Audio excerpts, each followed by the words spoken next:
रुपए की गिरती कीमत ने फिर चौंकाया। क्यों एशिया पर गहरा रहा आर्थिक संकट? रुपए की कीमत पर क्या बोल गई निर्मला सीतारमण?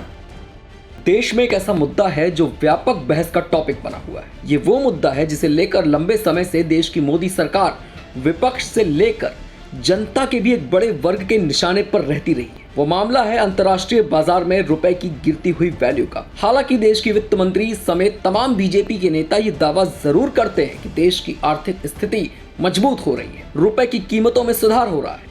लेकिन जब भी कभी विश्व बाजार से ब्लूमबर्ग की रिपोर्ट आती है तो पता चलता है कि अमेरिकी डॉलर के मुकाबले रुपए की कीमतों में लगातार गिरावट जारी है, जिससे देश में महंगाई दर बढ़ने के अलावा आर्थिक मंदी भी बढ़ जाएगी, जिसका असर सीधा रोजगार जैसे जन संबंधी मामलों पर पड़ेगा। अब ताजा आंकड़ों की बात करते हैं तो ब्लूमबर्ग की रिपोर्ट के मुताबिक रुपया डॉलर के मुकाबले 81.50 के नए रिकॉर्ड निचले स्तर पर पहुंच गया है। पीटीआई के मुताबिक शुरुआती कारोबार में अमेरिकी डॉलर के मुकाबले घरेलू मुद्रा 38 पैसे से गिरकर 81.47 के सबसे निचले स्तर पर आ गई है। संयुक्त राज्य अमेरिका में ब्याज दरों में बढ़ोतरी और फेडरल रिजर्व के आक्रामक नीतिगत रुख ने पिछले हफ्ते 1 दर्जन से अधिक अन्य देशों को भी ऐसा करने के लिए मजबूर किया। ऐसे में वैश्विक स्तर पर आर्थिक मंदी बढ़ने का खतरा लगातार बढ़ता चला जा रहा है। हालांकि इसके कारण वैश्विक वित्तीय बाजारों में निरंतर बिकवाली और डॉलर में तेजी आई है। पिछले हफ्ते से भारतीय रिजर्व बैंक भी दरें बढ़ाने के लिए तैयार है, लेकिन अभी इसको लेकर कोई ऐलान नहीं किया है। इधर डॉलर की अपेक्षा एशिया की 2 सबसे बड़ी करेंसी येन और युआन में भी गिरावट दर्ज की गई है। इसके चलते एशियाई बाजारों में निवेश को लेकर निवेशकों के भी माथे पर चिंता की लकीरें बरसी गई हैं।